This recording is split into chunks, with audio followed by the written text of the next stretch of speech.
The little cloud who wanted to dance. In a sky so vast and blue it seemed to stretch forever, where the sun painted everything gold in the mornings and the moon draped silver over the world at night, there floated a small, particularly fluffy cloud named Puff. While most clouds were content to drift slowly across the heavens, changing shapes from dragons to ships to sheep as they went, Puff harbored a secret dream that made him different from all the others. He wanted to dance. Not just the lazy drifting that clouds normally did, but real dancing, the kind that made your heart leap and your spirit soar. He wanted to twirl like the autumn leaves caught in the wind, to sway like the reeds by the riverbank, to leap and spin like the butterflies that flutter between the wildflowers in the meadows far below. Every morning, as the first light of dawn crept over the horizon, Puff would begin his dancing practice. He would stretch himself thin and wispy, then pull himself tight and round, try to move in time to music of the wind. But the wind was a fickle partner. Sometimes it would gust too hard, sending Puff tumbling head over heels. Other times it would die away completely, leaving him stranded and still. The older clouds would watch him with amusement, their edges rippling with silent laughter. "Clouds don't dance, little one," they would rumble in their deep, echoing voices. "We float, we rain, we provide shade. That's what clouds do." But Puff refused to listen. There had to be more to being a cloud than just floating and raining. There had to be magic in the world, and he was determined to find it. One afternoon, as Puff was practicing a particularly ambitious twirl, he noticed a sparrow struggling to stay aloft beneath him. The little bird's wings were trembling with exhaustion, and her flight was uneven and shaky. Without thinking, Puff stretched himself out, creating a soft, cushiony surface for the sparrow to land on. The bird collapsed onto him with a grateful sigh, her tiny chest heaving. "Oh, thank you," she chirped weakly. "I've been flying for so long. My nest was destroyed in last night's storm, and my eggs are all alone on a bare branch. They'll grow cold without me." Puff's heart ached at the thought.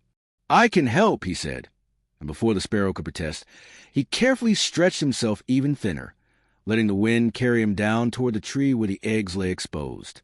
Gently, ever so gently, Puff wrapped himself around the eggs, cradling them in a blanket of soft mist. The sparrow watched in amazement as the cold shells grew warm again, the life inside them safe and protected. You're keeping them warm," she whispered.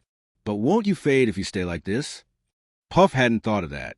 Already, he could feel himself growing thinner, his edges dissolving as the sun's warmth pressed against him.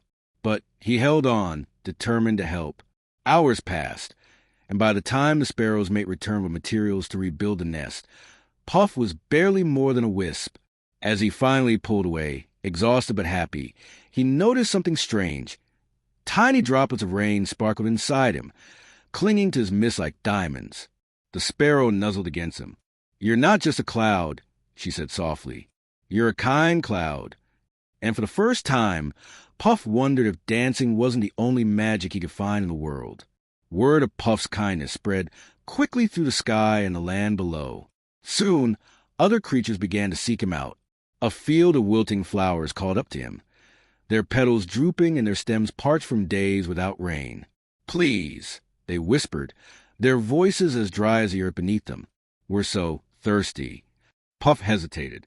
To rain meant to let go of himself piece by piece, and he wasn't sure how much of himself he could lose before there was nothing left. But the flowers' desperate pleas tugged at his heart, and with a deep breath, he let his droplets fall.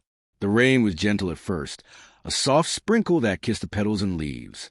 Then, as Puff poured more of himself into the storm, the drops grew heavier, soaking deep into the cracked earth. Before his eyes, the flowers straightened, their colors brightening as if someone had polished them. They swayed in the breeze, their movement so graceful and joyful that it looked like dancing. Puff's heart swelled. Maybe this was a different kind of dance, one where giving meant more than twirling. Not long after, a little girl with tangled hair and dirt-smudged cheeks stumbled into a clearing far below, her eyes wide with fear. The sun had set, and the shadows of the forest stretched long and menacing around her. She was lost, and the night was growing colder. Puff, who had been drifting lazily overhead, noticed her shivers and immediately gathered his mist into a soft, glowing orb.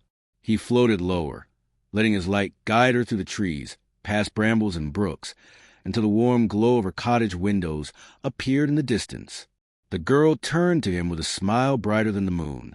"Thank you, Mr. Cloud," she whispered before running home. Puff lingered for a moment, watching as the cottage door closed behind her, then returned to the sky, his glow fading but his heart full. But Puff's greatest test came on a day when the air was thick with smoke and the scent of burning wood.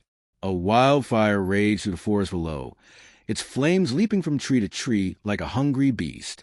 The animals, rabbits, foxes, deer, fled in terror, their cries rising into the sky. "Help us," they screamed. "We need rain." The other clouds recoiled from the heat, their edges curling in fear. "We can't go near that," they murmured. "Fire will turn us to smoke. We'll disappear forever." Puff hovered at the edge of the blaze, trembling. He had already given so much of himself, to the sparrow, to the flowers, to the lost girl. If he tried to fight the fire, there might be nothing left of him at all. But then he saw a mother deer, her fawn trapped by a ring of flames, their eyes wide with terror. Without another thought, Puff dove. The heat was unbearable, a searing pain that tore through his mist as he hurled himself into the inferno. He could feel himself vanishing, his edges burning away, but he poured every last drop of himself into the storm. Rain fell in sheets, hissing as it hit the flames. The fire fought back, licking hungrily at his sacrifice, but Puff refused to stop. Drop by drop, he gave himself up until finally, with one last gasp of steam, the fire died. The forest was saved, but Puff was gone. The sky itself seemed to weep for him, and where it had last been a magnificent rainbow arched, a bridge of every color, shimmering with all the joy and love he had given to the world. The animals gathered beneath it, their heads bowed. "He saved us," the mother deer whispered. And then something miraculous happened. The wind, which had so often been Puff's clumsy dance partner, stirred gently.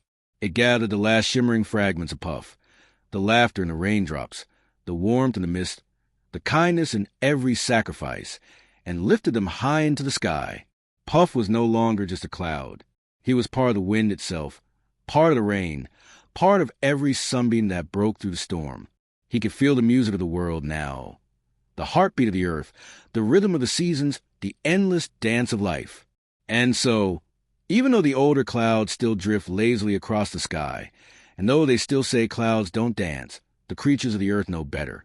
When raindrops plink into ponds in perfect musical rhythms, when breezes make the grass sway in time some unheard song, when sunbeams turn morning dew into 1,000 tiny sparkles, they smile and whisper, "That's Puff. He's still dancing." And high above, the older clouds finally understand. Real magic isn't in being the biggest or the stormiest. Sometimes it's in being small, brave, and full of love,